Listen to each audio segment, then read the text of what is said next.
passer le film sur le Nicaragua de Daniel Gutiérrez Moya. Rodríguez. Quoi? Rodríguez, pardon. Daniel Rodríguez Moya, et on va ensuite avoir un débat avec lui, Bianca Jagger, des Nicaraguayens de l'association SOS Nicaragua, et l'idée est de répondre à vos questions en sachant que je devrais vous demander de vous retirer, comme on dit, vers 9h moins 20, 9h moins le quart, que je puisse remettre les choses en ordre pour que les gens qui auront un séminaire demain ne disent pas putain Bataillon il s'en kitine, il a encore foutu la zone dans la salle. Voilà. Donc on va envoyer. Alors Daniel ne parle qu'espagnol et anglais, donc j'imagine que la plupart d'entre vous parlent espagnol ou portugnol pour quelques Brésiliens qui suivent mon séminaire, et que donc nous parlerons en espagnol, ce qui est le plus simple pour tout le monde. Donc, quand tu peux envoyer, on envoie.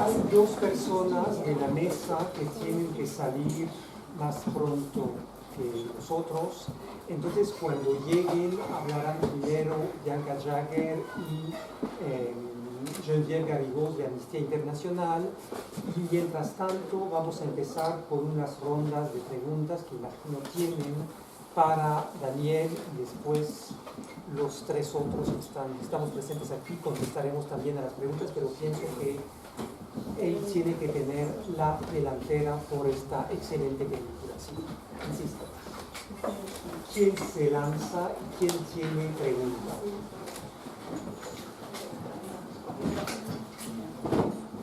Ninguna pregunta. Sí. Daniel, las imágenes que vemos en el documental, o sea, entiendo que las grabáis, las de las entrevistas vosotros, las que aparecen más estrechas son de celulares que os dieron, y las otras de los tranques, o sea, ¿también son vuestras o también? Hay imágenes de archivos de, sobre todo del canal 100% Noticias, que como veis cerró.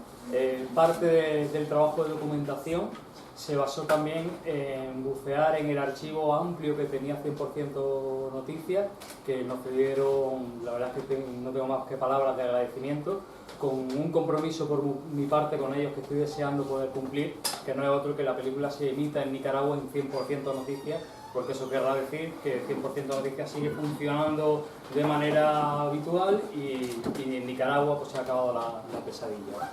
Y hay algunas imágenes también de archivo, como se cita en los créditos de Canal 12, que es otro de los canales cerrados también por el régimen, y de otros medios de comunicación independientes como son Artículo 66, Confidencial, y se me pasa seguramente alguno que sí que aparece en los créditos. ¿Y justamente en qué países se va a difundir? Ahora mismo la previsión que hay, aparte de volver a Francia a finales de mes, a Montpellier, va a difundirse en Estados Unidos. Vamos a hacer una gira de alrededor de un mes, desde el final de marzo hasta el 17 de abril, porque el 18 se va a estrenar en España, en Madrid, y hay ya propuestas que están ya bastante avanzadas, ya de cerrar logísticamente en Alemania, en Suiza, en Suecia, México hay alguna posibilidad, y bueno, estamos viendo, se me olvida seguro alguna, que Holanda también, creo recordar que había, y un poco estamos ahora mismo, pues el estreno fue ayer aquí en París. La película no tiene una distribuidora, no es una película que hay una productora detrás.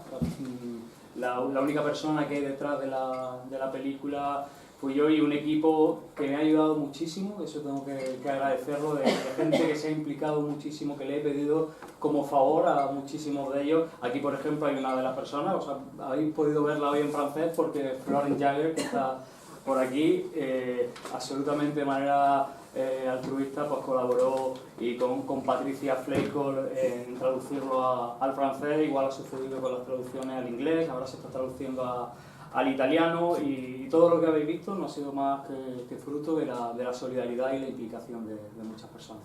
¿Y qué sabes de la situación actual en Nicaragua? ¿Sigue habiendo movilizaciones? Bueno, movilizaciones no puede haber porque están prohibidas, absolutamente, sí.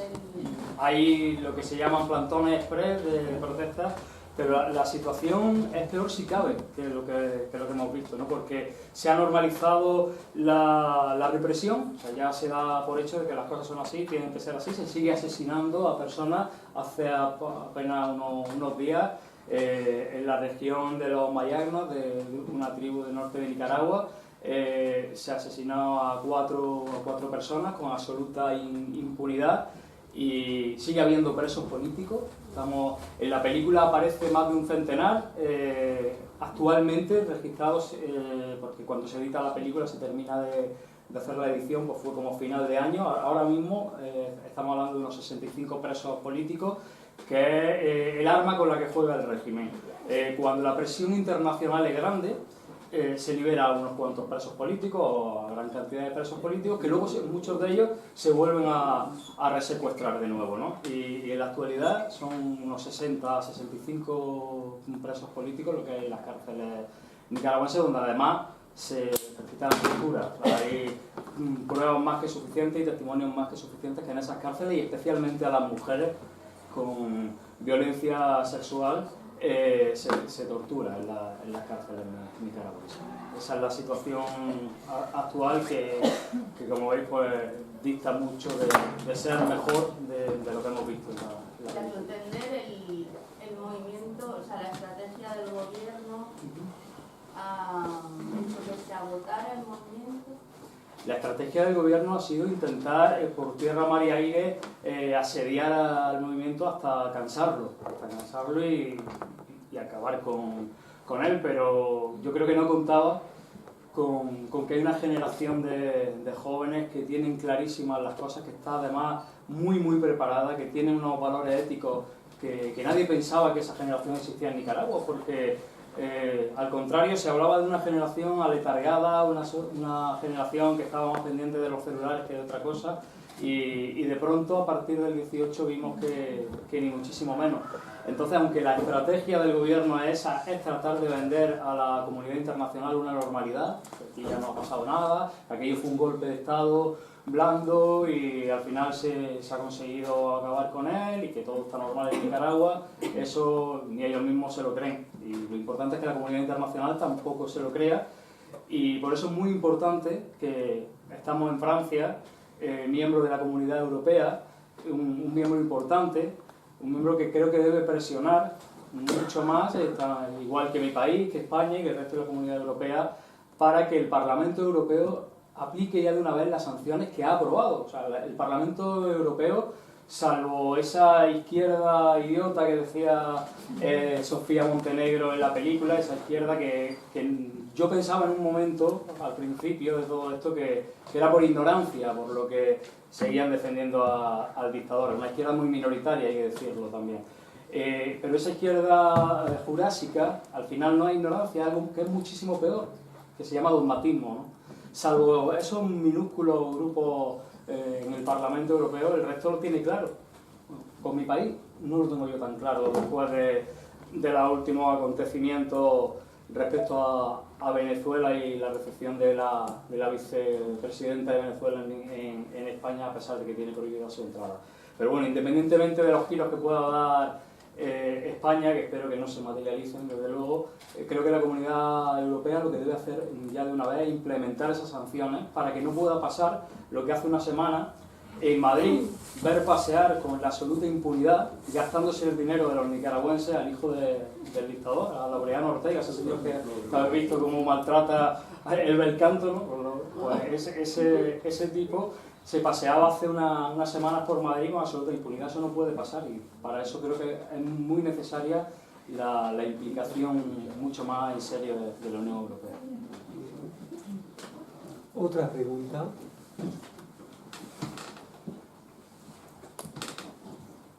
No, quería... Sí. No es una pregunta, sino verdaderamente una felicitación. Porque yo soy de Honduras, frontera con Nicaragua, y desde que yo tenía 15, 16 años oímos los problemas que han habido en Nicaragua y repercutan sobre todos los países vecinos. Realmente una felicitación de... Muchas gracias. Y triste de ver que a estas alturas podemos ver todavía cosas así. Felicitaciones. Te lo agradezco mucho, ¿verdad? Francis, ¿querías añadir algo sobre la situación actual? Sí, por supuesto. La semana pasada, como algunos de los presentes saben, hubo una masacre, la masacre de los Mayagna. Esto sucedió el 29 de enero. La cifra a esta hora hay 4 muertos, 6 muertos y 4 desaparecidos. Así es. Y esto sucedió de forma completamente impune. La policía llega, pero llega para hacer investigaciones que no van a llegar nunca a nada, y que estas muertes quedarán en el gobierno actual en la impunidad. ¿Fueron paramilitares? Fueron colonos. Desde hace cierto tiempo hay problemas de propiedad de colonos que vienen a invadir tierras ancestrales de los Mayagna o de los Misquitos, como lo hemos visto. Obviamente estos sucesos toman otra dimensión en el contexto actual, puesto que estos colonos son financiados, son pro Ortega.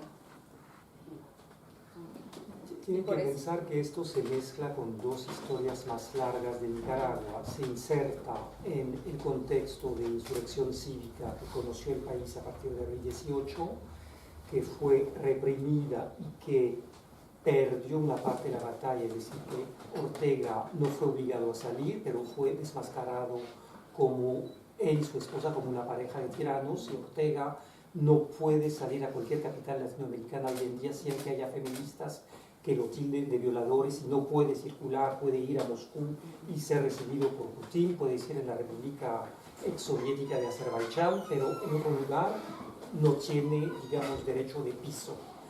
Y la otra cosa en la cual se inserta la historia de los Mayagnas es, digamos, la idea para la nicaragüense hispánica que la Mosquitia es una especie de El Dorado mal explotado que les corresponde a los ladinos, a los hispanohablantes, ponerlo en valor, y que ellos son un estorbe.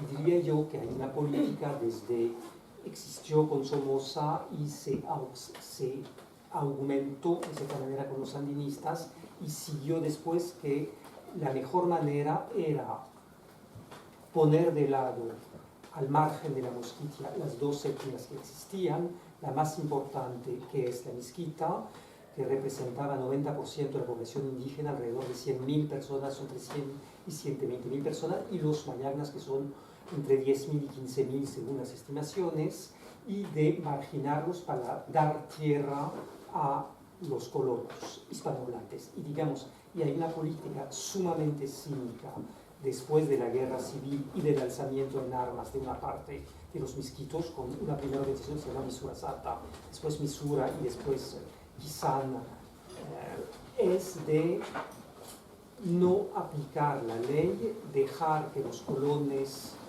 tengan licencia para matarlos si se quieren apoderar de sus terrenos, y con unas élites locales que son sumamente cómplices de estas ventas de tierras ilegales, porque supuestamente las tierras no pueden ser vendidas, las tierras comunales no pueden ser vendidas.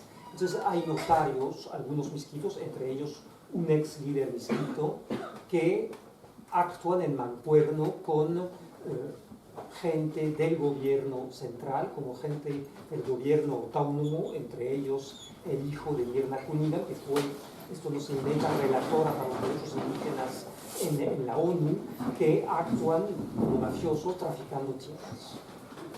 Y esta historia, digamos, las matanzas reempezaron en 2015-2014, hubo varios distintos asesinados en las comunidades del Río Coco y después esto se desplazó al Bozaguas. Y hay una abogada que tiene, por mala fortuna de ella, el mismo apellido que es Cunningham, que se llama Lottie Cunningham, y que está amenazada por los traficantes de tierra en la Mosquita y que tuvo en las últimas elecciones municipales que autoexiliarse unos meses porque estaba amenazada de muerte. Y hay una entrevista muy buena de ella en Confidencial sobre esta matanza reciente. Porque es también impresionante cómo llegaron estos colonos a matar a todo el mundo. En realidad llegaron como secuaces, quemaron las casas, las mujeres y los niños salieron despavoridos a refugiarse en una de las aldeas cercanas, en Bozaguas, mientras los hombres defendían sus tierras y sus casas. Y son estos hombres los que han sido víctimas de la matanza. Yo creo incluso, no sé qué piensas tú, Gis, que yo incluso insertaría eso en esa estructura clientelar que tiene el gobierno sandinista, bueno, que da hasta pena decir la palabra, el gobierno de Ortega, lo veíamos en la película con los tomatierras, ¿no? Le permite la ilegalidad a cambio de ese soporte, ¿no? Y con ello. Es una válvula de escape para sus partidarios, como lo fue, porque esto, digamos, Ortega es un genio, pero en esto no inventó nada. Arnoldo Alemán hizo la misma cosa en las legislaciones anteriores. Una pregunta, por favor. Quisiera saber si todavía está vigente ese contrato que vimos en Chile, que lo sabíamos, de hacer un nuevo canal. ¿Está vigente todavía? En teoría caducó, pero no se ha hecho patente que ese proyecto no siga adelante. Yo lo que pienso de todas formas es que realmente nunca hubo un interés real de que eso se fuera a llevar y a materializar, ¿no? Fue una de las estrategias más de Ortega y actualmente con la ley 840 en la mano el contrato ya no estaría vigente porque el tal chino nunca llegó y comenzó a hacer nada. Sí. Sí, me da la impresión de que el convenio sigue vigente. Lo que pasa es que el proyecto en sí ya no está a la orden del día, pero el proyecto, la ley sobre el canal, ¿no? Que cambió la constitución para eso, o sea, da posibilidad al gobierno o al grupo donde están algunos nicaragüenses aliados con los chinos, que perdieron mucha plata en la bolsa y no sé qué. Sí, se arruinó. Pero de hecho de hacer no tenía ninguna obligación de construir el canal. Daba la posibilidad de expropiar a toda la gente, sobre toda la zona que está potencialmente impactada por el canal. Entonces es un arma que sigue siendo activa, que se puede reactivar legalmente entre comillas, ¿verdad? Sí, bueno. Para expropiar a cualquiera y para hacer cualquier cosa. Yo pienso que el canal tiene futuro, entre comillas. Es decir, que es un empresario que nadie conocía y que no aparece, nadie identificó los vínculos que tiene con el Estado chino, pero no hay empresario importante en China que no tenga vínculos con el Partido Comunista Chino, y es obvio que los términos del contrato son eminentemente favorables al empresario. El empresario no tiene tiempo en el cual tenga que poner en obra la construcción del canal. Lo puede echar a construir cuando quiera. A partir del momento en el cual el canal está en agua, tiene una concesión de 50 años que se renova inmediatamente. Si vemos lo que son las famosas rutas de la seda de China, si vemos las inversiones que hacen en el puerto de Mariel en Cuba para hacer un muelle importante para containers, la idea es cómo hacemos o no, cuando queramos, una vía transoceánica entre los dos mares, el Pacífico y el Atlántico, para nuestras naves, exactamente como los norteamericanos hicieron el Canal de Panamá por motivos comerciales y estratégicos. Y nadie puede apostar qué será la estrategia de China en 50 años o 30 años respecto a esto. Es una cosa abierta para el sí y después no, sí. yo quería aportar una precisión, porque mientras tanto el gobierno chino ahora no un empresario chino, sino el gobierno chino adquirió acciones mayoritarias en el Canal de Panamá.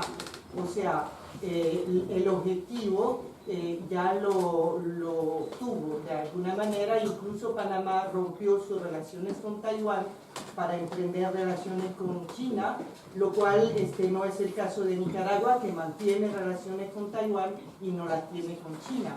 En realidad, lo que yo pienso y algunas personas piensan es que ha habido esta idea del canal de Nicaragua, ha sido como un medio de presión sobre Panamá de parte del gobierno chino para finalmente negociar con el gobierno panameño.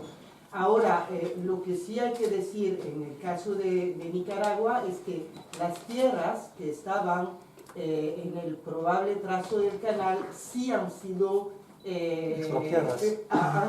pues ha habido especulación financiera fuerte y se han metido empresarios, en particular mexicanos, que han venido a invertir, a comprar terreno y a meter, por ejemplo, café robusta, bueno, cualquier tipo de grandes agronegocios, y esas tierras sí están perdidas. O sea, que sean para el canal o no, pero sí están perdidas para los campesinos. Sí, había una pregunta después. Sí. Sí, Daniel evocaba hace poco, estaba diciendo de que tal vez que los países europeos, los demás países del mundo, podrían sancionar a Nicaragua con sanciones económicas. Sanciones individuales. Individuales, pero el asunto es que yo soy de origen nicaragüense, vivo en Francia hace 30 años. Yo viví la dictadura cuando tenía 16 años, viví la revolución hasta 1990, que me vine para Francia, y vi todo lo que ocasionó el embargo gringo hacia Nicaragua en esa época, y quien sufrió de las consecuencias de las sanciones económicas fue el pueblo nicaragüense, porque en esa época de la revolución, la camarilla del gobierno de esa época no sufrió, quien sufrió fue el pueblo muchísimo. Sufrió no solamente la guerra, con tantos muertos que hubieron con el servicio militar y el accionar de la contrarrevolución, sobre la parte norte, en la frontera con Honduras, la gente sufrió mucho. Entonces, en este caso, sí, todavía hay otra represión como la que está viviendo ahora de la dictadura de Ortega, y si hay sanciones económicas, quien va a sufrir otra vez es el pueblo nicaragüense también de las consecuencias de esas sanciones. Es que a nivel diplomático no habría otra manera de hacer presión para que haya más bien una presión diplomática y que no agrave la situación ya económica que sufre tanto el pueblo nicaragüense. Claro, por eso yo hacía ahora el punto en sanciones individuales. Las sanciones individuales, como las que aplica Estados Unidos en Nicaragua actualmente, la Amnesty famosa, son a personas muy concretas a las que le bloquean sus bienes en esos países, porque es que esta gente resulta que el dinero no lo tiene en su país, lo tiene fuera, y le impide con esas sanciones llegar a esos países, entrar en el suelo de esos países, gastar el dinero que han robado en esos países. No es una sanción que afecte de ninguna manera directamente a viajar en los aviones, cruzar espacios aéreos, o sea, son unas sanciones muy concretas para una personas muy concretas que no afectan en el sentido de decir son sanciones que bloquean tal ayuda para los hospitales de tal.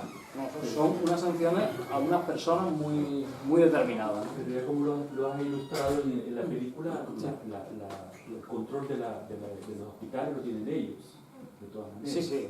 Entonces ya el pueblo está sufriendo de la represión, y además de eso, del hecho que no puede curarse a causa de esta represión y de toda la desgracia que están causando a la familia, sobre todo a las familias más pobres, porque los que tienen dinero podrán salir a Costa Rica, a Panamá o a otra parte para curarse, pero la gente que se queda allá, ya hemos visto, ya la gente se muere porque no la tiene. Pero que esas sanciones de las que yo hablo no van ni a mejorar ni a empeorar la vida de la gente.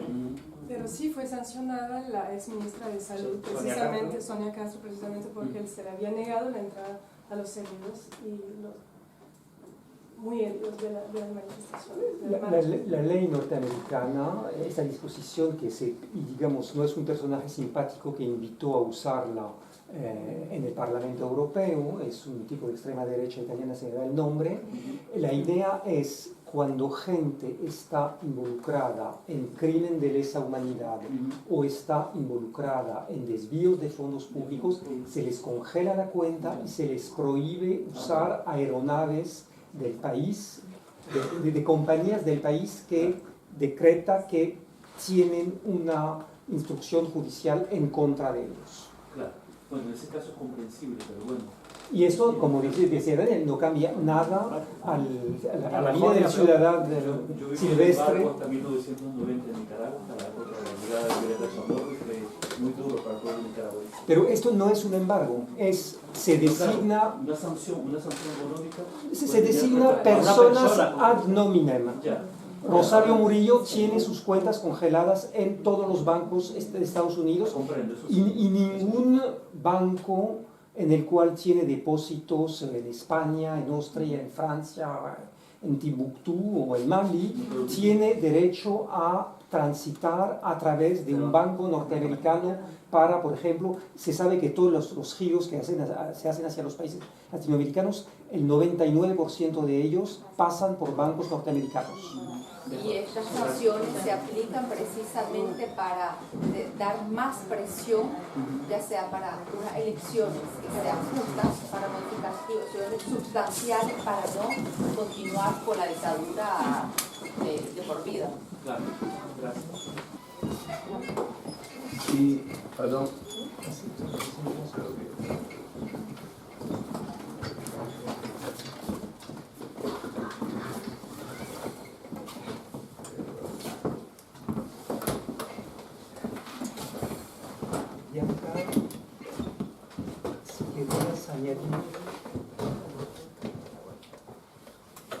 Si querías añadir algo sobre la película o la situación en Nicaragua.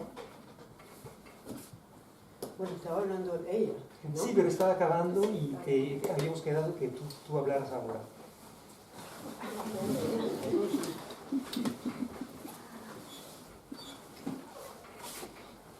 Buenas noches.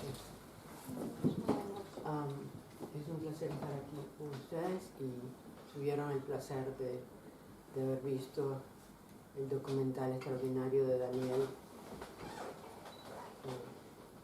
que realmente presenta un panorama muy exacto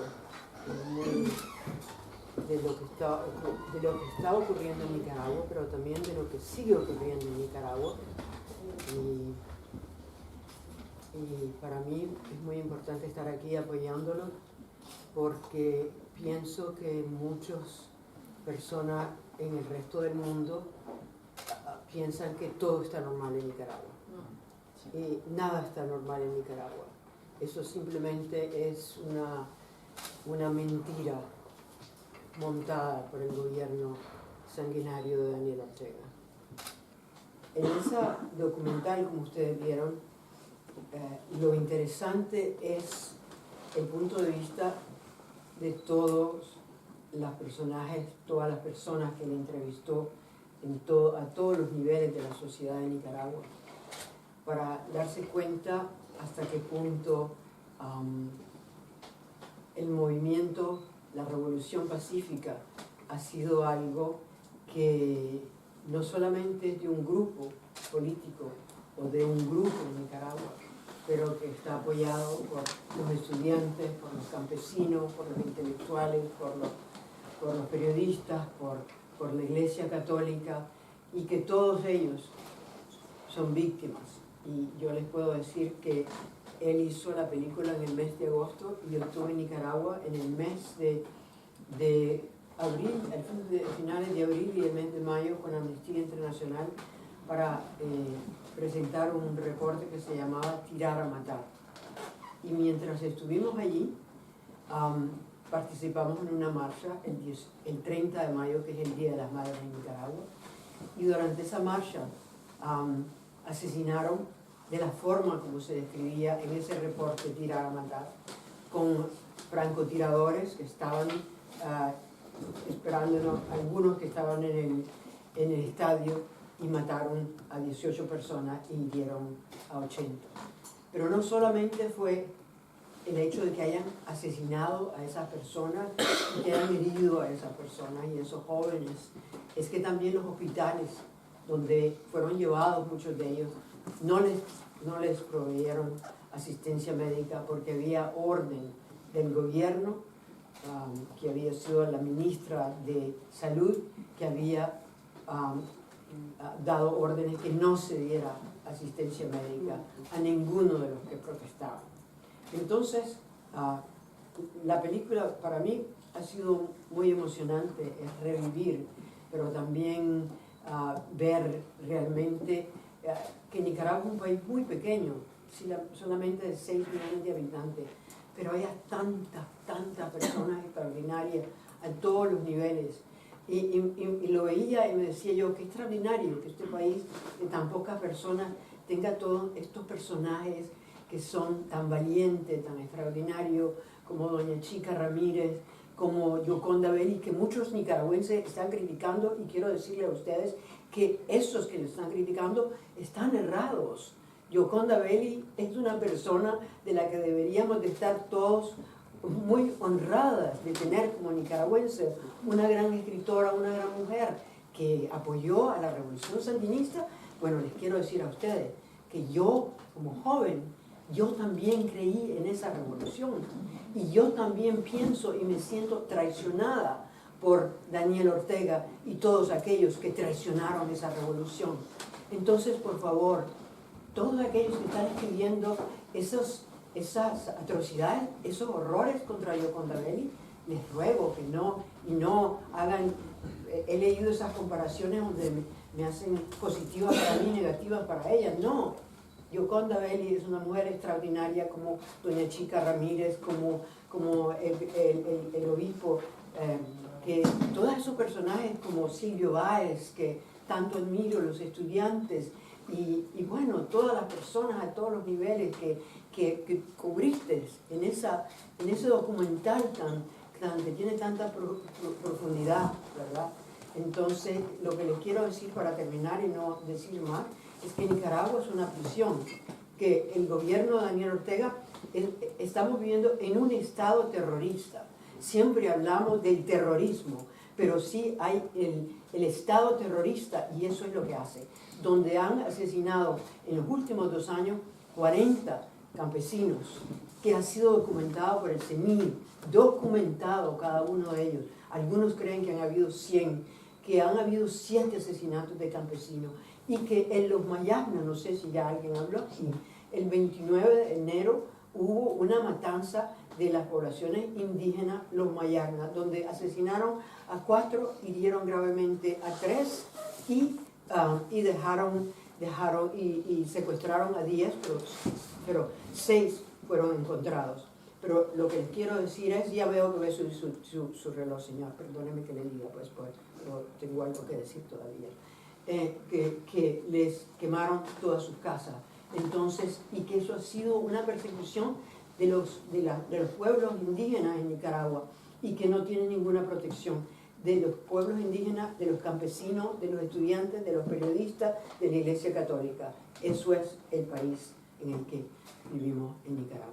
Muchas gracias.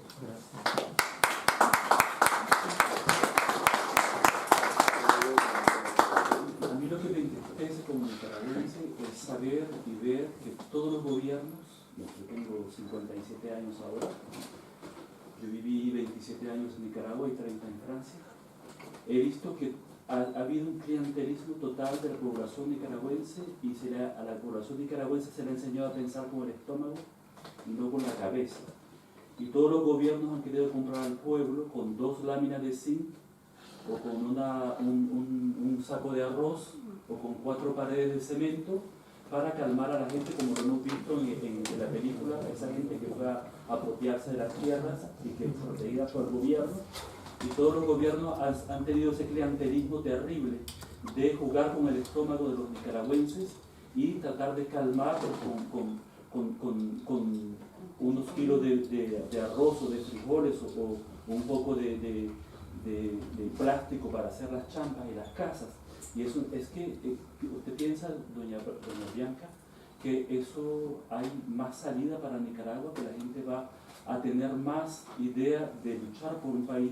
Yo tengo 30 años de práctica democrática en Francia, un país democrático y de derecho, donde yo sé que puedo confiar en las instituciones y defenderlas, porque están para eso.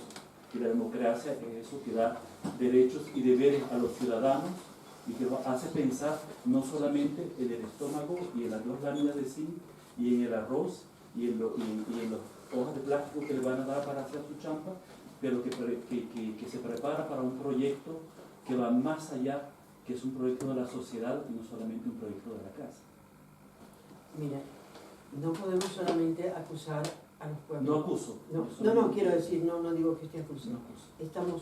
Nicaragua ha sido un país donde hemos tenido una serie de gobiernos corruptos que han desmantelado las instituciones legales, que han abusado, que han explotado a la población pobre y que la siguen explotando todavía, y con las grandes familias que han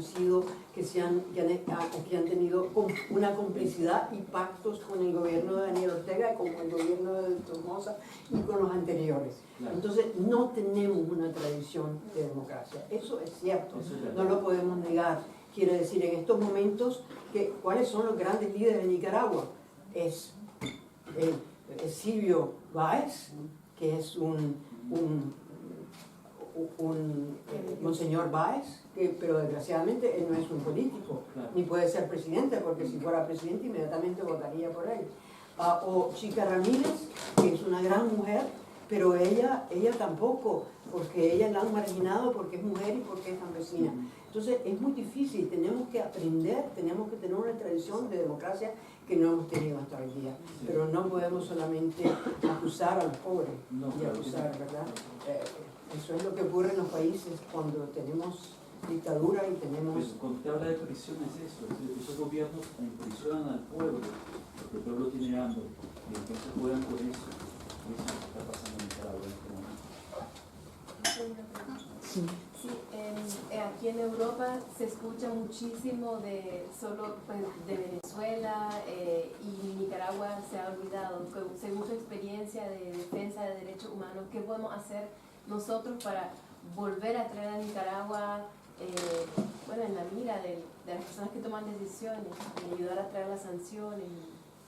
Mira, yo no quiero ser la única que responde, lo voy a responder rápidamente, pero están todos los otros en la mesa, incluso en que yo estoy tomando todo. Lo que quiero decir es esto, es normal, nosotros somos 6 millones de habitantes, no tenemos petróleo, los venezolanos tienen 4 millones de exilados y tienen petróleo, ¿verdad? ¿Qué podemos hacer? Lo único que podemos hacer es lo que yo hago, quiere decir escribir, hablar, hacer entrevistas, a tratar de hacer lobby de los gobiernos, quiere decir mantener esa atención de los pueblos, de los gobiernos en Europa, en Estados Unidos, en Latinoamérica, sobre lo que está ocurriendo en Nicaragua, y decir la verdad, porque los medios de comunicación no se interesan realmente mucho en Nicaragua. Pero acuérdense, hay Siria, no solamente Venezuela, hay cosas extraordinarias que se pasan en el mundo, y entonces nosotros somos pequeños.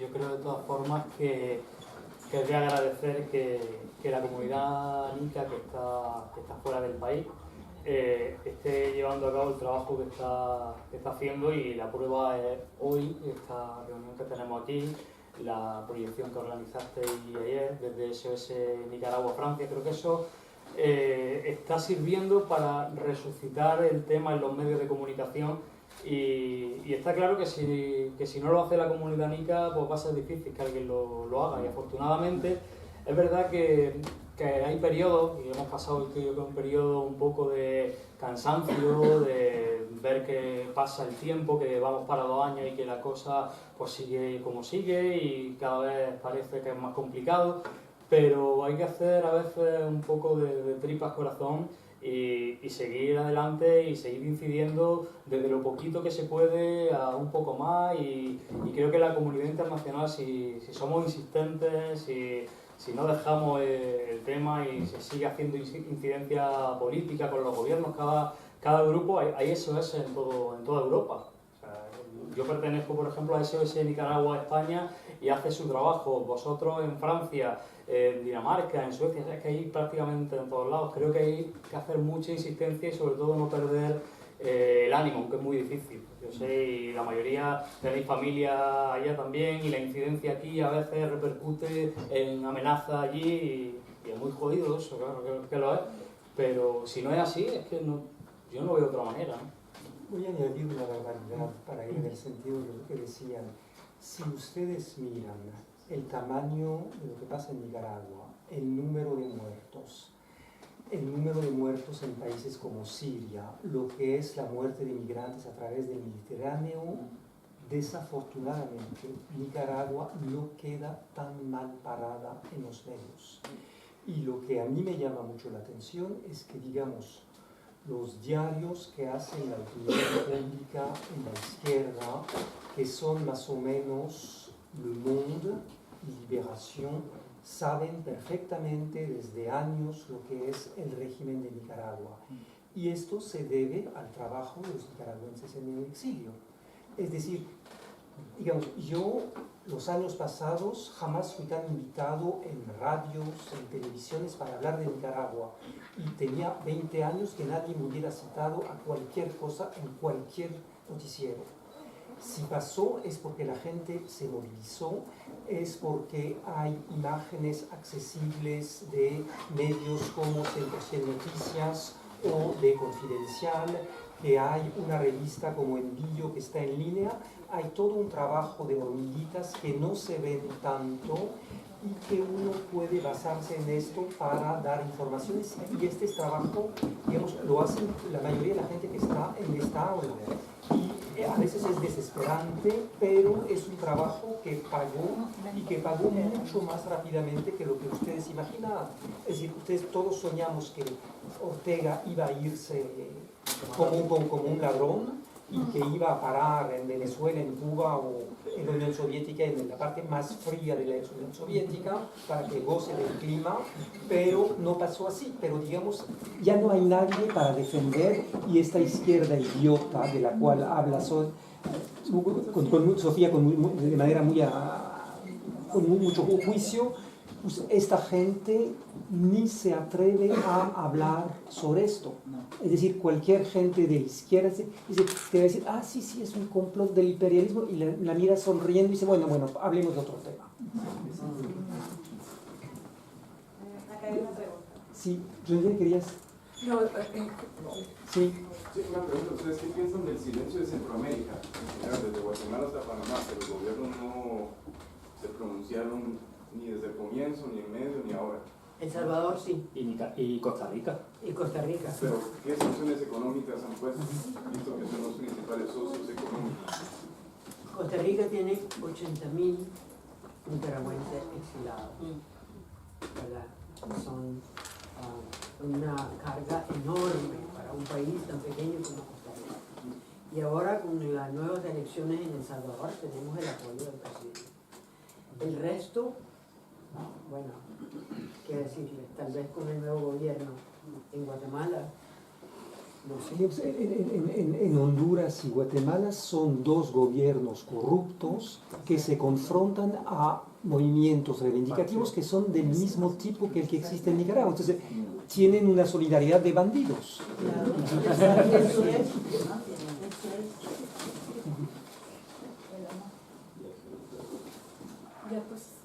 Sí. La posición de Venezuela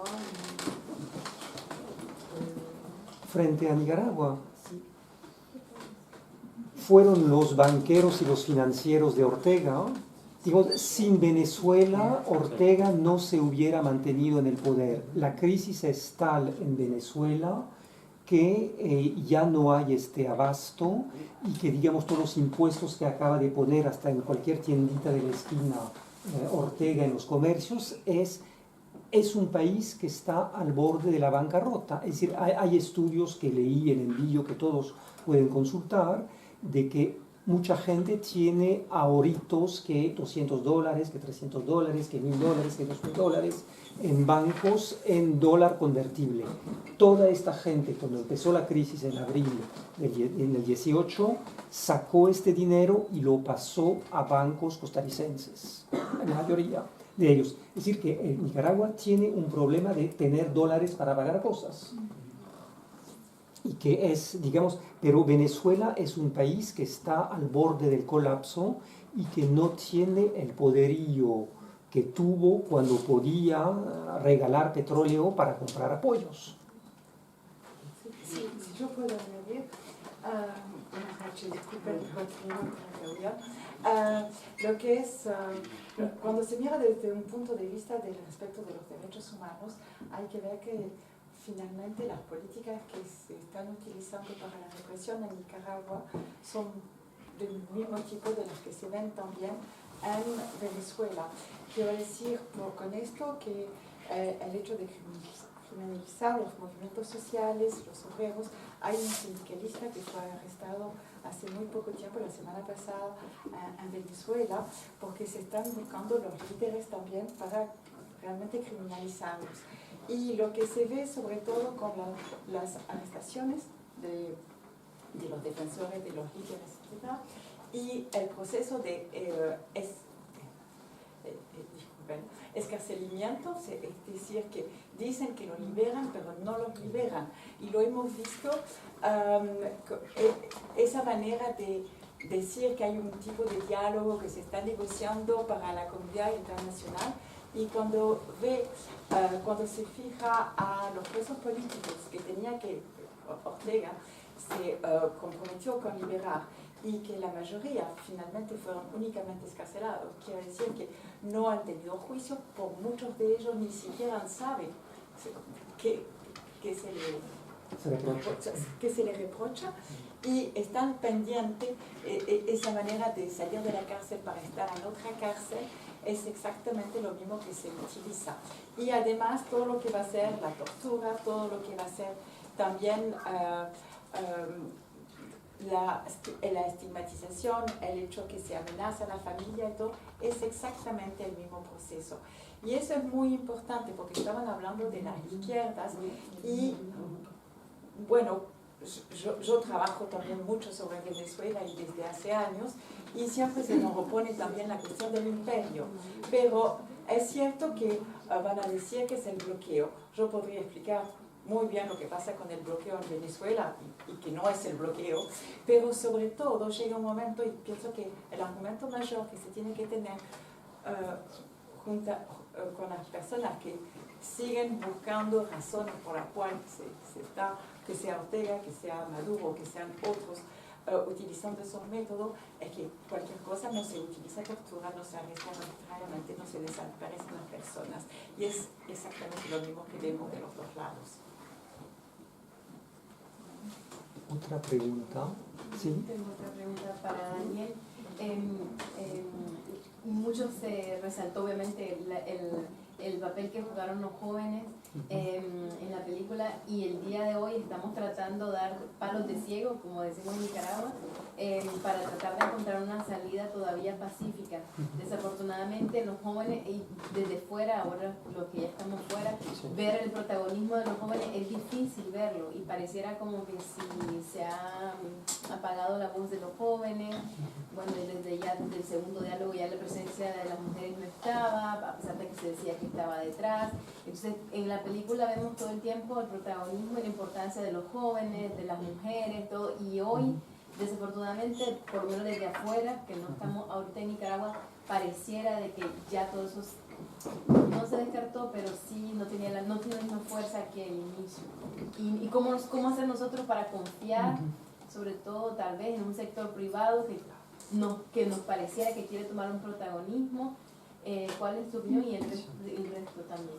Bueno, a ver, yo creo que los jóvenes siguen estando detrás de todo el movimiento opositor, que están haciendo un trabajo muy importante, a lo mejor un trabajo de hormiguita, callado, pero a mí no me cabe duda de que siguen estando ahí. Lo que planteas, entiendo que te refieres a la coalición nacional que se ha presentado en estos últimos días.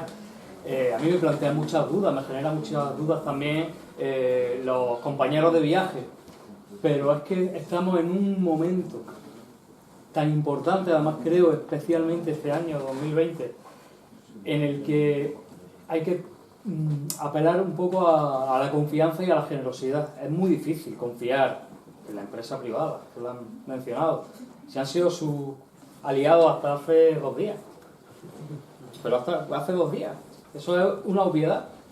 Pero bueno, todo el mundo tiene derecho también a rectificar. Por ahí recuerdo un titular de José Adán Aguirre que decía: nos equivocamos con Ortega. Creo que fue en El País, en el diario El País, en una entrevista. Creo que no nos queda más remedio que confiar, que ser generosos y entender que el objetivo común de todo no es otro que Ortega no esté, y ya habrá tiempo para tirarse los trastos, para pelearse, para que haya unas elecciones en las que puedan concurrir distintos partidos, etcétera. Pero ahora mismo hay un objetivo que es que va mucho más allá de opciones políticas y de otras cosas, y es que es una dictadura o una democracia. Y a partir de ahí mejoremos esa democracia que será débil al principio, porque no puede ser de otra manera, pero en la que no se asesinará a la gente, ¿no? ¿Por qué menos? Sí. Yo soy una persona ahora muy escéptica, no sé si es español. Sí, escéptica. ¿Ah? Escéptica. Primero porque yo, como joven que creyó en esa revolución, como miles de jóvenes a través del mundo que creyó en la revolución sandinista, que nos iba a traer democracia, justicia, elecciones libres, etc. Me siento profundamente traicionada, ¿verdad? Y pienso y he acusado en Nicaragua, y lo he dicho en las cámaras directamente, que él es un traidor, además de ser un pedófilo. Quiero decir y añadir que nunca debimos de haber permitido verdaderamente un hombre que es un pedófilo y que violó a su hijastra y que se siguió así teniendo negocios con Daniel Ortega.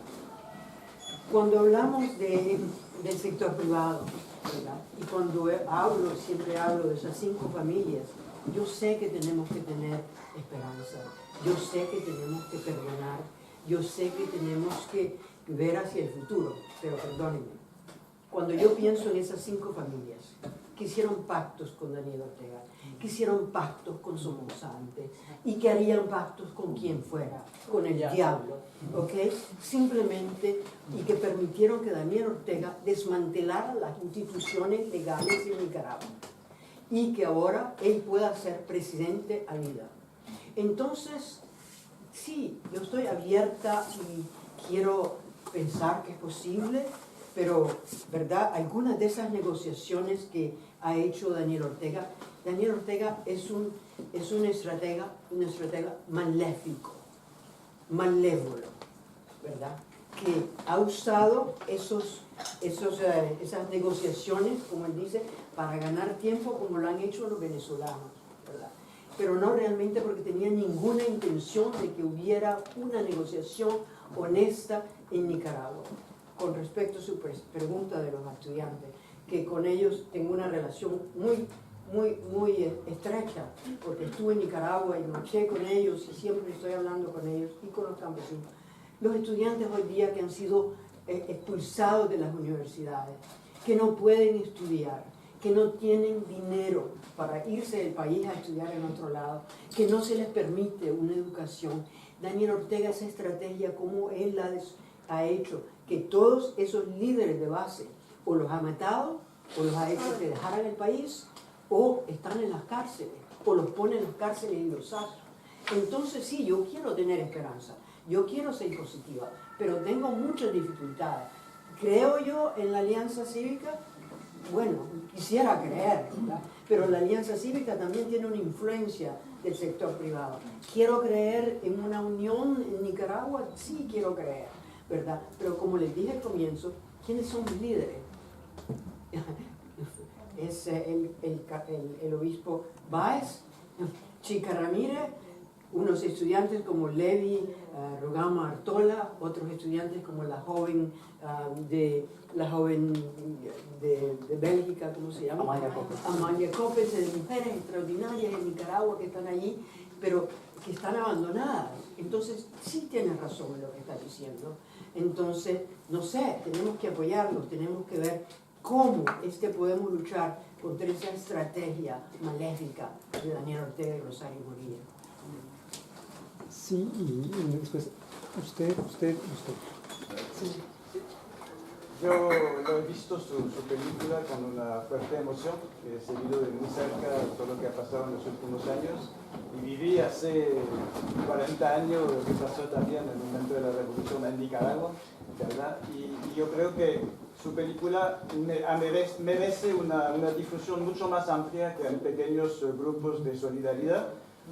Y a mí me parece que hay algo muy importante que usted demuestra ahí, que hay una voluntad de hacer otro tipo de política, otro tipo de revolución. Eso nadie lo dice. O sea, esta revolución de estilo Gandhi, que de hecho es una cosa totalmente nueva, pues. O sea, Gandhi en América Latina, que no hubiera pensado en eso, y no va a desembocar rápidamente, pero hay algo nuevo ahí que no se ha dicho mucho en la televisión, no se ha oído mucho de eso. Entonces, me imagino que ya ha tenido contacto con algunas grandes cadenas de televisión para difundir su...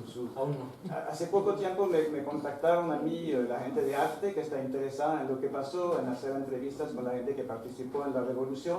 A mí me parece que viendo con arte una posibilidad de difusión en Alemania y en Francia de su película sería una cosa fabulosa, tal vez en una versión un poco más corta, ¿no? Para adaptarse al formato de la televisión, pero hay cosas fabulosas y todas esas personas que entrevistó que de hecho lo que hacen es una crítica política a lo que fue los movimientos revolucionarios armados de América Latina, que han desembocado sobre resultados muy poco convincentes algunas décadas después, ¿no? Hay algo muy nuevo allí y hay una calidad de personas, de testimonios humanos que es excelente, ¿no? O sea, felicidades realmente por este trabajo, es impresionante. Y yo creo que vale la pena tratar de tener una difusión mucho más amplia. ¿Nos daría los contactos de la gente que lo contactaron a través por arte diciendo estamos buscando para pasárselos? Sería muy importante. Por supuesto. Muchísimas gracias. Sí, yo quería volver un poco sobre esta temática de... Es que se me hizo raro cuando dijiste que tenemos que elegir entre una dictadura o como una democracia, porque son dos cosas. Como separar, como si Ortega fuera el único que asesina gente, como si los asesinatos solo fueran dentro de este, y como si no fuera normal en toda la historia de América, o sea, no solo en Nicaragua, sino como de toda América Latina, que siempre ha habido asesinatos, siempre la política ha sido violenta, siempre la política ha sido asesina, siempre, todo el tiempo. Y se me hace un poco raro como verlo de esta manera, como y señalarlo como el problema está en Ortega, como que el problema es solo una persona, es volver como a ese pensamiento como caudillista, como, o sea, bueno, como que quería resaltar eso porque sí, se me hizo pronto un poco raro. Y también quería volver sobre o sea, como lo que estabas diciendo tú, de como que al fin y al cabo como que el problema no es que sea una persona que sea izquierda, que quiere implantar como que haya sido a través de la revolución sandinista, que sea alguien de derecha, sino es que son violaciones a los derechos humanos. Que lo importante es que son violaciones a los derechos humanos, al fin y al cabo, que como que eso es lo más importante. Pero igual, o sea, si lo estamos viendo por ese lado, y si es verdad las violaciones a los derechos humanos lo que en serio es lo más importante, se me hace un poco raro que solo hayamos hecho paralelos con Venezuela y no con Chile y no con Colombia, o sea, como que son democracias, o sea, como que se supone que en Chile hay una democracia, se supone que en Colombia hay una democracia, pero como que igual matan líderes sociales todos los días, como que es algo de todos los días, completamente. No, mi respuesta era porque estaba la cuestión de Nicaragua y de Venezuela, pero exactamente, si hubiera dado una respuesta sobre la cuestión de los jóvenes, hay que decir una cosa.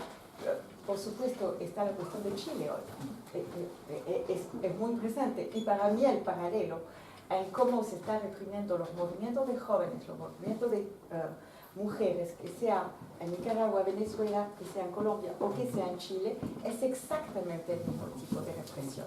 Se están utilizando exactamente los mismos métodos. Y cuando Amnistía sacó su informe en el 2018, que era Shoot to Kill, tirar para matar, finalmente las conclusiones que llevábamos en ese informe son exactamente del mismo tipo de las conclusiones que tenemos en el informe que sacamos en el mes de noviembre sobre Chile.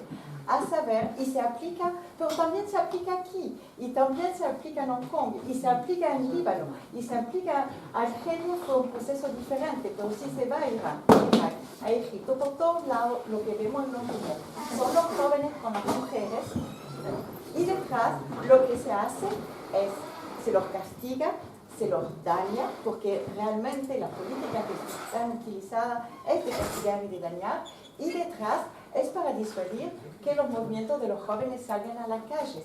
Y es un problema muy grande que tenemos hoy, porque todos esos movimientos vemos que cualquiera sea, de mi punto de vista, cualquiera sea, voy a decir, al lado político, cuando están los jóvenes y las mujeres exigiendo más derechos, se los reprime de la misma manera.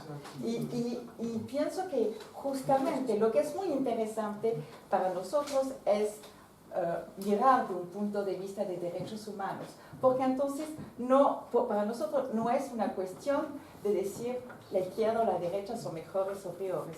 Están los gobiernos que aceptan los procesos democráticos, que aceptan de poder discutir con la gente, y sobre todo sobre las cuestiones económicas sociales, que son realmente los derechos a la alimentación, a la vivienda, a la salud, etc. Y están esos gobiernos que aceptan y los que lo niegan y que quieren quedarse con el poder y que con eso van a reprimir. Y pienso que justamente tenemos que salir de esa polarización política para traer respuestas y para apoyar cualquiera sean las luchas, pero defender los derechos cualquiera sea el lado político. Porque si seguimos con polarización, nunca vamos a salir del proceso donde estamos hoy. Y hay que condenarlos de la misma manera. Sí, exacto. No,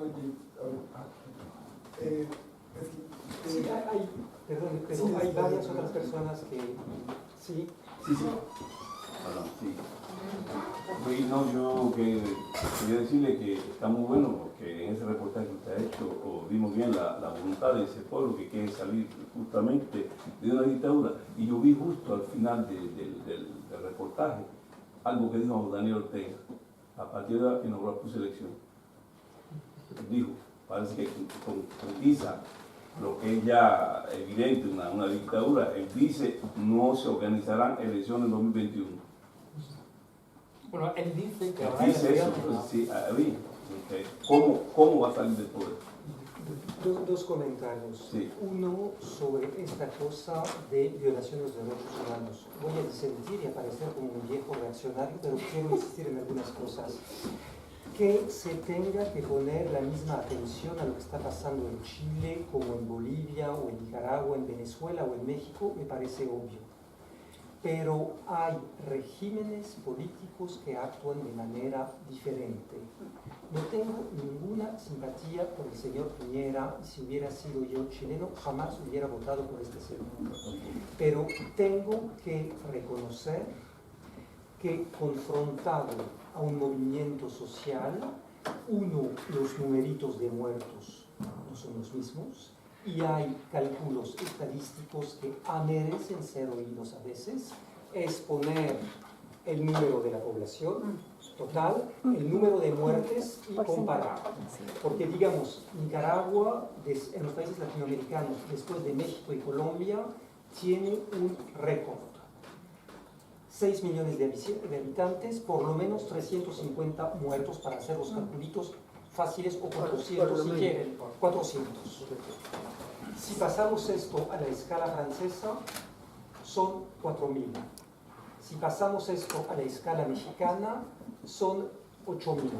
Y efectivamente en México las matancinas por grupos armados ligados al narco y la policía y el ejército sumen a esto.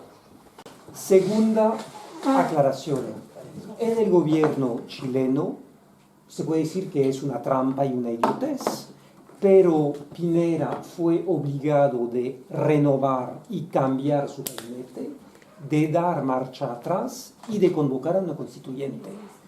Es una cosa que suenan los nicaragüenses, que dicen queremos un Estado de Derecho al cual podamos acudir. El Estado chileno tiene montones de defectos, pero digamos, una cosa de separación de poder, de dejar entrar activistas de los derechos humanos para constatar algunas cosas, es el día y la noche con lo que pasa en Nicaragua. Lo que no justifica para nada Piñera, pero hay que tener cierto realismo y fineza en el análisis. Última cosa que quería comentar. Si uno sigue los movimientos de la oposición entre la dialéctica, oposición armada y oposición cívica desde el inicio de la revolución sandinista, la peor torpeza que hizo la contra y la oposición nicaragüense en 84 fue de no aceptar competir en elecciones que se sabían que iban a ser semifraudulentas, para hablar de manera liviana. Es decir, que hoy en día estamos casi seguros que Ortega necesitará una reelección en 2021 y que la única salida para la oposición nicaragüense es de saber que probablemente habrá un candidato zancudo, alemán o otro, y de llegar desde ahora a encontrar un mancuerno entre una candidata o un candidato a la presidencia y otra a la vicepresidencia y aplanir algunas diferencias para decir realistamente tenemos que lanzarnos en esta competencia electoral porque es como un golpe en el sistema de Nicaragua. No sabemos si va a ganar, no sabemos si las elecciones serán limpias o no, pero hay una jugada que no podemos, digamos, decir esto no puede funcionar de antemano. Hay que considerarlo y en serio. Sí. Yo te acuerdo con mucho de lo que has dicho. Desafortunadamente, una de las cosas que Daniel Ortega ha hecho es desmantelar todas las instituciones sociales.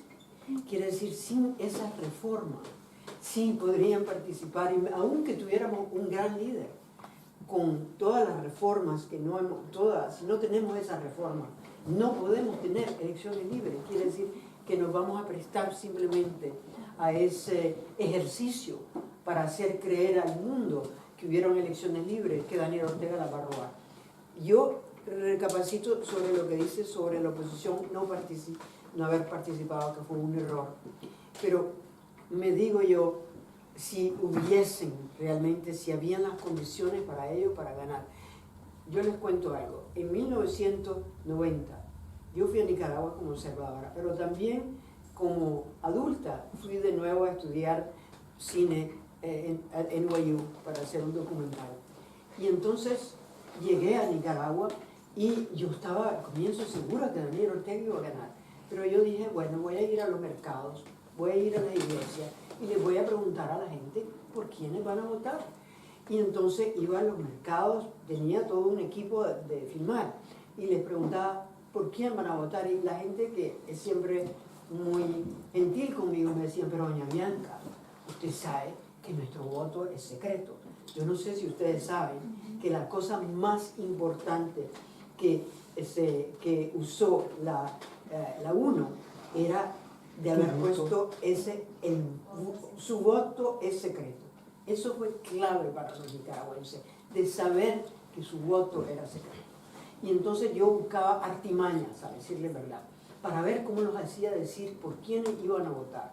Y finalmente les decía, pero si pierden, y se peleaban entre ellos, los mercados, a la entrada, discutiendo conmigo. Y salí con la idea, Dios mío, van a perder las elecciones. Y entonces fui a donde Daniel Ortega, porque yo siempre cuando me opuse a la contra, lo iba a ver para quejarme de todo lo malo que estaban haciendo, para decir, nosotros no podemos continuar oponiéndonos a la contrarrevolución, si ustedes están violando los derechos humanos, si ellos ponían al COSEP en la cárcel, si estaban persiguiendo a la prensa, etc. Les voy a decir, mire, comandante, usted va a perder las elecciones. Y me volvió a ver como una imbécil, ¿verdad? Pero las elecciones las perdieron, pero hubo verdaderamente un movimiento y también los Estados Unidos estaban apoyando a la oposición en Nicaragua. Y tal vez Daniel Ortega realmente pensó que iba a ganar las elecciones. Él no sabía que las iba a perder y por eso es que permitió esas elecciones. Pero eso no es lo que ocurre hoy día. Daniel Ortega va a hacer todo lo posible para que esas elecciones no sean libres. Así es que estamos en una encrucijada terrible. Vamos a las elecciones y sabiendo que vamos a perder, o no vamos a elecciones sabiendo que Daniel Ortega se queda. Sí, bueno, yo quería hacer dos comentarios. Una lástima, ya se fue el... No, está. Pues sí, yo efectivamente pienso que hay comparaciones mucho más evidentes entre lo que pasa en Nicaragua y lo que pasa en Honduras o en Guatemala en estos momentos. O sea, yo la última vez, de hecho, que yo estuve en Nicaragua fue en el diciembre del 2017. Acababa de estar en las observando las elecciones en Honduras, en las cuales hubo fraude, hubo toque de queda y hubo 45 muertos en un mes y medio, ¿no? O sea, con la policía militar y todo el asunto. ¿Qué pasa ahora en Honduras y en Guatemala? Cada uno tiene una misión. En el caso de Guatemala es la CICIG, la Comisión contra la Impunidad y la... Sí, por eso, la tenía, y el gobierno de Guatemala la echó, y de mala manera. En Honduras tenían la MASI y está exactamente pasando lo mismo, que están echando a esa comisión que ya estaba investigando hechos de corrupción, hechos de violencia, etcétera, etcétera. Incluso hubo sincronización. En el caso de Guatemala, la CICIG la echan el 31 de agosto del 2018, el mismo día que echan en Nicaragua la misión de OACNUC, ¿no?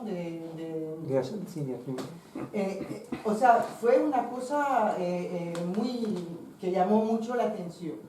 Entonces, sí, yo creo que sí hay paralelo que hacer en ese sentido, y a nivel político también se debe de hacer también un paralelo con el PRI mexicano. De hecho, muchos políticos nicaragüenses no fueron a estudiar en Chile o no sé qué, sí, pero sí son gente que aprendió de la técnica de gobierno del PRI mexicano, ¿no?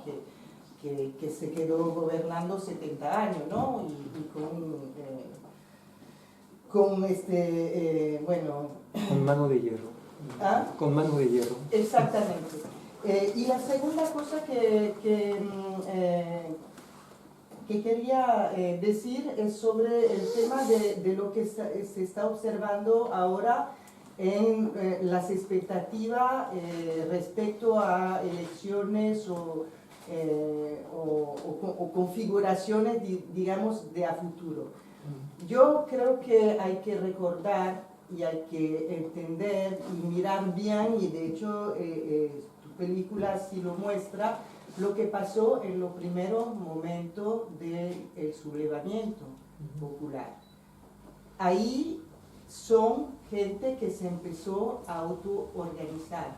Hubo, a nosotros, por ejemplo, nos llegaban informaciones de lugares donde ya habían formado su gobierno local, municipal, por ejemplo, en Nagarote habían nombrado sus autoridades y no sé qué. En Masaya hubo utilización de las estructuras de las fiestas patronales para organizarse también, ¿no? Entonces, lo que se observa ahora es como una vuelta en el escenario de gente que ya hizo su tiempo y que ya además lo conocemos y sabemos quiénes son y ya que hicieron y con quién compusieron y las componendas que hicieron. Entonces yo creo que hay que ser muy cuidadoso. Yo coincido con doña Bianca que hay que ser bastante cuidadoso en cuanto a las expectativas y sobre todo los líderes que de repente surgen y que la gente piensa que son pues la solución para todo, ¿no? O sea, la opción caudillista puede ser también cuestionada, y yo creo que el sublevamiento que hubo en el 2018 fue una muestra de eso. Sí, tomamos 2 o 3 preguntas más porque tendremos que dejar el salón dentro de un cuarto de hora porque nos va a tocar reordenar las mesas. Sí. Yo quisiera quitarle un poquito de atención. Yo vivo en Nicaragua, quitarle un poquito de atención a lo de las elecciones y más a lo que estás diciendo, más a la organización de la gente, ¿verdad? Porque al enfocarnos en las posibles elecciones como la única vía para poder alcanzar el cambio, ¿verdad? Creo que estamos poniendo el punto en un corto plazo, ¿verdad? Sin tocar realmente el problema de fondo, ¿verdad? Yo creo que el problema de fondo se está solucionando de otro lado, se está solucionando en los procesos organizativos que se están dando localmente, que se están dando a nivel nacional dentro de la articulación de movimientos sociales, dentro de la UNAD, de la Unidad de Azul y Blanco, dentro de la gran coalición ahora. Es ahí que se están dando los cambios. Es ahí que realmente se está creando algo nuevo, se está creando algo diferente. Y es ahí que está el desafío, ¿verdad? Porque obviamente yo consigo el documental es genial, ¿verdad? A mí me hizo llorar de inicio a fin. Pero aún así, todos estos líderes estudiantiles que tenemos, yo conozco varios, son diferentes en su visión de las cosas. Todas esas personas tienen visiones diferentes sobre lo que debería hacer, cómo deberíamos de hacerlo. Y yo creo que el desafío está en lo que se ha dicho muchas veces, es la unión en la diversidad, y no en crear una sola opción que nos va a llevar a algo, y quitarnos esa idea, ¿verdad?, de que vamos a tener una unidad que va a reunir a todo el mundo y con eso vamos a votar a Daniel Ortega. No es cierto, es la sociedad que está cambiando por debajo, y eso responde a tu pregunta un poquito. Yo trabajo en la UCA y no hay una semana donde esos chavalos no se reúnen, sobre esos chavalos no hay una semana donde no se están organizando. Eso es algo nuevo, pero un año donde no había ninguna organización, eso no se construye un día para otro, ¿verdad? Es un proceso lento, es un proceso paulatino, es un proceso que genera un montón de problemas y desencuentros, pero se está dando. Yo creo que es ahí que está la... No es contradictorio con lo que dije. Lo que les quiero explicar es que hay en el calendario que se va a imponer en Nicaragua, hay una cuestión técnica para Ortega. No puede decir, voy a hacer a votar por una asamblea que controlo de A a Z, voy a hacer votar una ley que me haga presidente vitalicio de Nicaragua con mi estimada esposa como vicepresidente hacia el final de nuestros días. Esto no es posible y se va a encontrar frente a un problema técnico.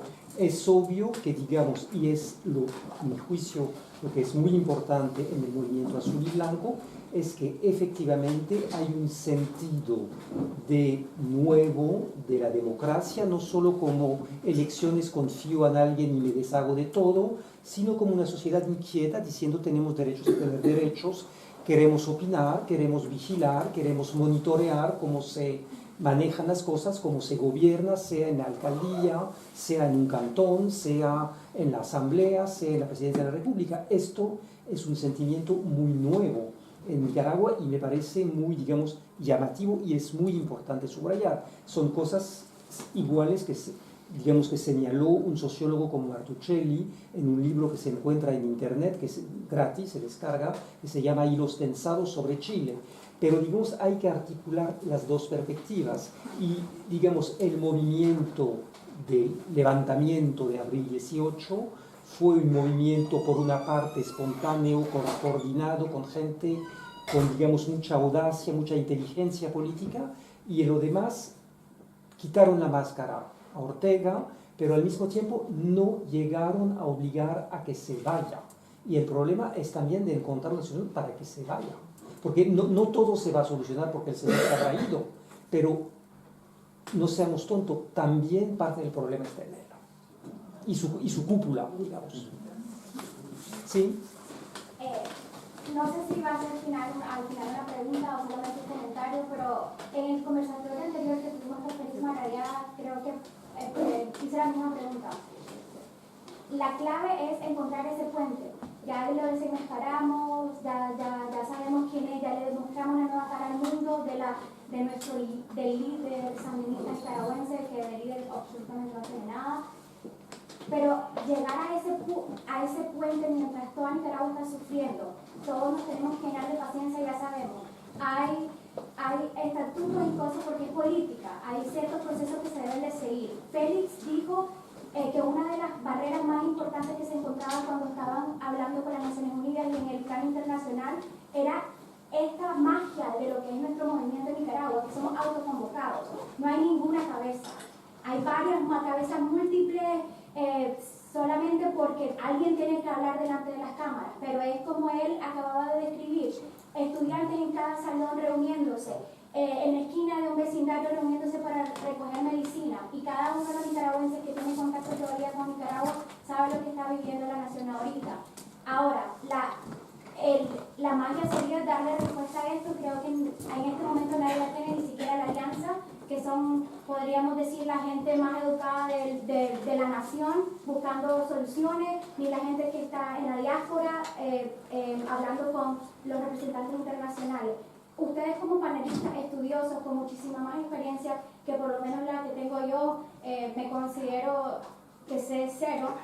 ¿Cuáles son las vías alternativas que ustedes encuentran? Además de una presión internacional, que sigamos haciendo, a ver, si podríamos sacar una fórmula mágica, yo sé que no se puede, pero ¿qué sería? Seguir presionando al internacional, que se hable de Nicaragua.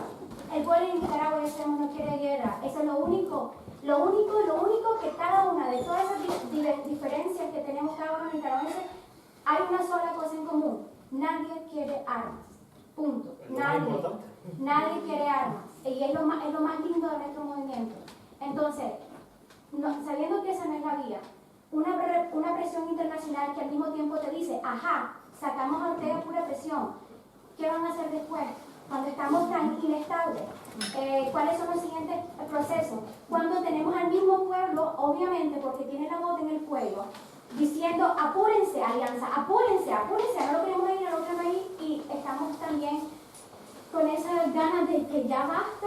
Entonces quisiera saber cuáles son sus percepciones. Yo sé que es imposible una fórmula mágica, es imposible prever el futuro, y si alguien ya lo supiera, ya lo hubiéramos hecho.